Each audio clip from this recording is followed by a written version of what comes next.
তালি আমার সওয়াল মরেই যাবে নি। আর তুই কি চাস তোর বাইসতে মরে যায়?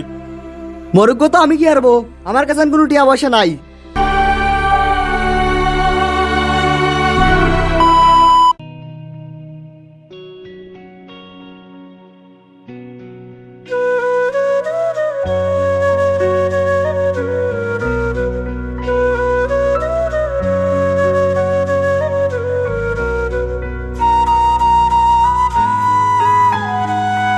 রনি ভাই, এবার তোমার পটল ক্ষেতটা ভালো জম্মাবের পারলেও না।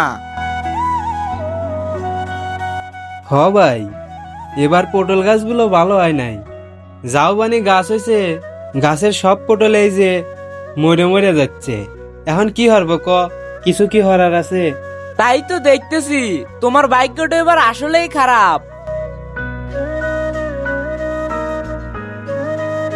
হ ভাই, তুমি ঠিকই কইছো, আমার ভাগ্যটা আসলেই খারাপ।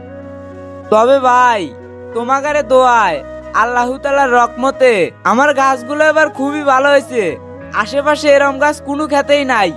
আর কি কব ভাই, আমি যে এতদিন ধরে আবাদ করি এরম পটল আমি কোনো দিনও জন্মাবের পাই নাই।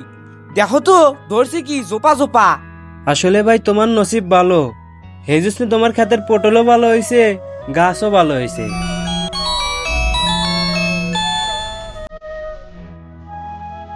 হ্যালো। রিজবি মাথা ঘুরে পড়ে গেছে। কি?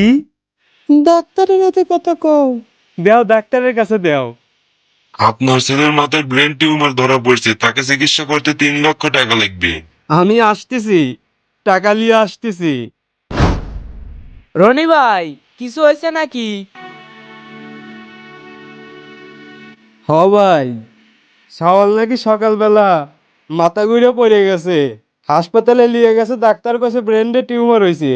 এখন নাকি গাদি গাদি টিয়া লাগবে চিকিৎসা করার লেগে। আমি এত টিয়া পাবো কোন থেকে কত ভাই? কে? তোমার ছোট ভাইয়ের কাছে যাও, তোমার ছোট ভাইয়ের তো গাদিটি হ্যাঁ।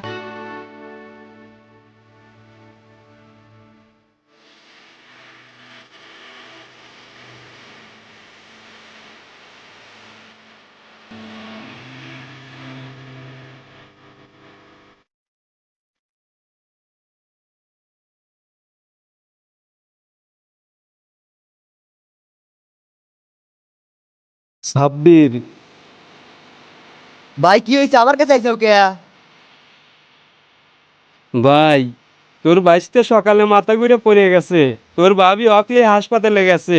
এখন ডাক্তাররা করছে ওর নাকি ব্রেনের টিউমার হয়েছে, চিকিৎসা করতে 3 লাখ টাকা লাগবে। তাই আমি আন কি হারবো?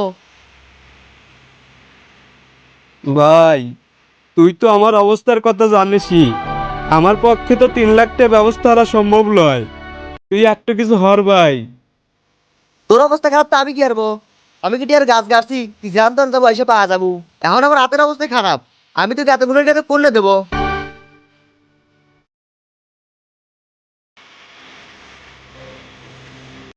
ভাই, তুই যদি টিহা না দিস তাহলে আমার সওয়াল মরেই যাবে নি। আর তুই কি চাস তোর বাইসতে মরে যায়? মরগ্য তো আমি কি হারবো, আমার কাছে কোনো টিয়া পয়সা নাই। হ্যালো।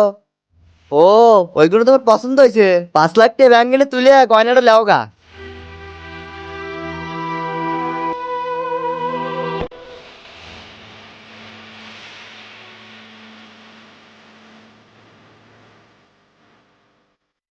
আপনজন কি অদ্ভুত সম্পর্ক। সুখের দিনে সবাই পাশে থাকে, কিন্তু বিপদ এলে সবার মুখোশ খুলে যায়। যে ভাইয়ের হাত ধরে একসাথে বড় হয়েছিলাম, আর সেই আমাকে চিনতে চায় না। অতীতের হাজার স্মৃতি এক থালায় খাওয়া, একসাথে হাসা কাঁদা সব যেন মুহূর্তেই ভুলে গেছে।